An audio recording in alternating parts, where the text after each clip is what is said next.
Hey everyone, working on my 4020 John Deere high crop rear end here, and I watched a couple videos on these load shaft control seals, and thought I'd make my own real quick because I got a little mixed up watching a few of the videos, so maybe this will provide some clarity for someone else now that I've got it apart, and obviously more apart than more people have it because I have the whole differential out, which you don't have to do, but I do for other reasons if you haven't watched my other videos.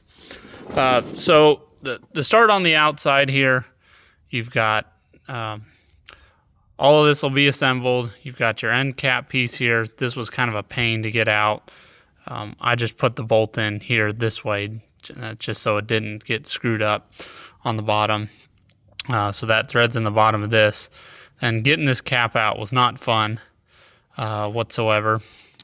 And then once you're able to drive the shaft out, you'll have, I think it's a washer that's sitting here on this outside.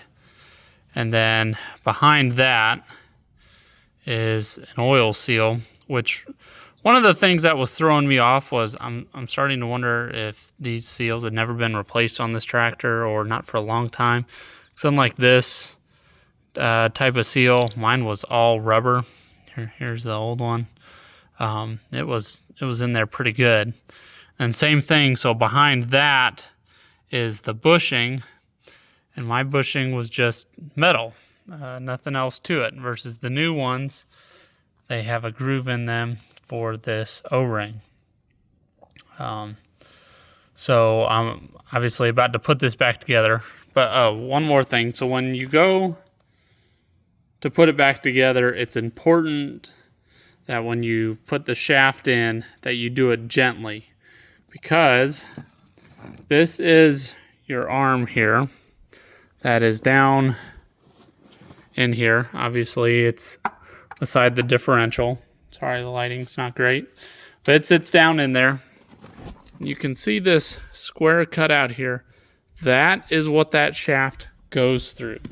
So that is why when you're putting the shaft in, it is important to be careful that you don't break this. You don't want to hammer or anything and break that. So putting it together, I'm going to put my new bushing in. We'll put the new O-ring in. Sounded like another video was to put that in hot water and kind of put it in a pretzel shape and then get it in there. Then we'll put our seal on, and then the washer, and then we'll bring this up, put the shaft in eventually once I gotta get all the other stuff back together, and then in goes our end cap after we've brought that up. So yeah, hopefully that provides a little clarity for someone. I've got a whole new shaft, all new seals, bushings, everything to put in. I just thought I'd show this with the, I don't have a big wheel and tire in the way. Hopefully that'll help someone. What was throwing me off was I didn't see a seal in here, so it was so gunked up, it was hard for me to tell what was bushing and what wasn't. And just to show everyone what's so important not to break, otherwise you will be doing a very extensive repair on this job. In order to get these bushings out, the bushing will stick up a little bit from this inner bore right here.